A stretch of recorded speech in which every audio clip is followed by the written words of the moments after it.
The Tao Te Ching. Chapter 66 opens with an image that echoes across all great traditions. The reason why rivers and seas can be lords of the 100 valleys is that they lower themselves to them well. It's a metaphor, yes, but it's more than that. It is a blueprint for greatness. Chapter 66 of the Tao Te Ching. The reason why rivers and seas can be lords of the 100 valleys is that they lower themselves to them well. Therefore, they can be lords of the 100 valleys. So when sages wish to rise above people, they lower themselves to them in their speech. When they want to precede people, they go after them in status. So when sages rule, people dwarfed take it gravely. And when sages are in the forefront, people don't attack them. Therefore, the world happily backs them and does not tire of them. Because they do not contend, no one in the world can contend with them. And today, we're going to use it to dive deep into what it means to write the story of your life, not based on fleeting motivation or emotional whims, but on something much deeper: discipline, sacrifice, and purpose. Let's talk about the river. It doesn't force its way across the land. It yields. And yet over time, it shapes canyons. It carves valleys. It nourishes everything in its path. It does so not by dominance, but by consistency. And if you want to achieve greatness in anything, sports, leadership, health, family, you must begin to live more like the river. You see, there's this illusion that success comes from intense bursts of effort or motivation, from a single moment of clarity or power. But that's rarely how transformation works. Instead, transformation, real transformation, flows from the small, repeated sacrifices you make every day. Not the big, flashy, Instagrammable acts, but the moments when you choose the hard thing over the easy, the focused thing over the scattered, the aligned thing over the emotional. This is where your story is really written. Let's be honest. Some mornings you wake up and you feel like training, like showing up strong, like being who you said you were going to be. But other mornings you wake up and feel tired, unmotivated, distracted. That's where the river mindset matters most. Because when your why is strong enough, you don't need your feelings to be aligned to your actions. You don't wait for permission from your mood. You move. Because that's what the story demands. Let me share a story with you. A few years ago, I had a student. Let's call him Marcus. Marcus came to me in his early 40s.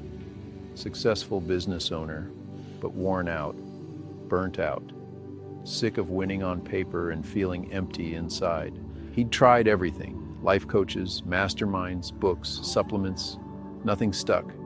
Until he found the meditative arts. At first, he thought it was going to be too soft, too slow, too out there. But something about the rhythm of breathwork, the quiet strength of standing meditation, and the wisdom of these Taoist teachings started to speak to him. I gave him one assignment: show up for yourself every day, not when it's convenient, not when it feels good. Show up like a river. And he did. 10 minutes a day. Then 20. Then he added breath work before meetings. He started journaling. He began asking himself each morning, what does the next chapter of my story require from me today? Now here's the part that gives me chills. 6 months later, Marcus walked into my academy and said, I've never felt more on purpose. It's like I'm finally writing my story, not someone else's. He had changed, not because he got more inspired, but because he got more consistent. That's what rivers do. They don't crash through the mountains. They flow, but they never stop flowing. And that's what you must become. Not someone who waits for the perfect conditions to act, but someone who acts regardless of conditions. Someone who honors their why so deeply, they no longer need motivation to move. Let me share something that will help you anchor this idea even further. You've likely heard this sequence before. Thoughts become words, words become actions, actions become habits, habits become character, character becomes destiny. But let's pause and unpack this through the lens of Daoist practice. Every day, your thoughts arise like ripples in the water. If you are not aware, they drift. But when you practice, you start to notice them. You shape them with breath, with awareness, with silence. Then, your thoughts give birth to words. The way you speak about yourself, your goals, your life, this is no small thing.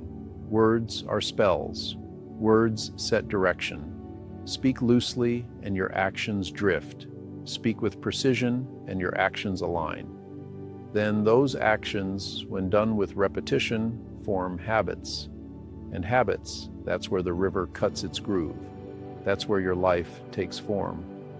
From your habits, your character is formed, not your personality, but your presence, the being you bring into every room, the quality of your energy, and your character writes your destiny, not the one fate gave you, but the one you earned through showing up consistently.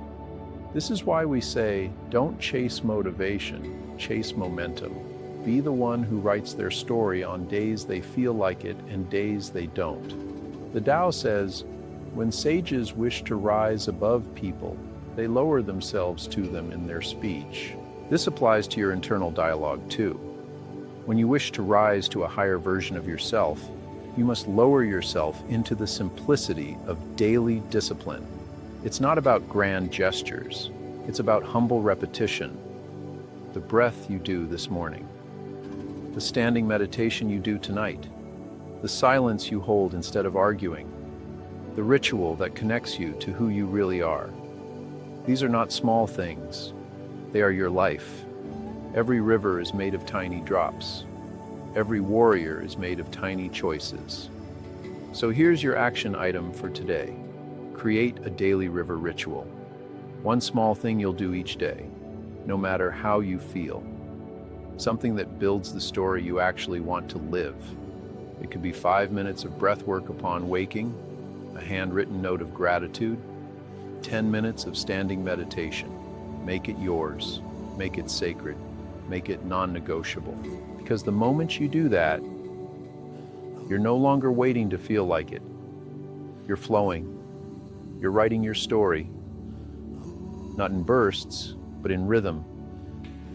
Not in panic, but in purpose. That's the way of the river. That's the path of the yielding warrior.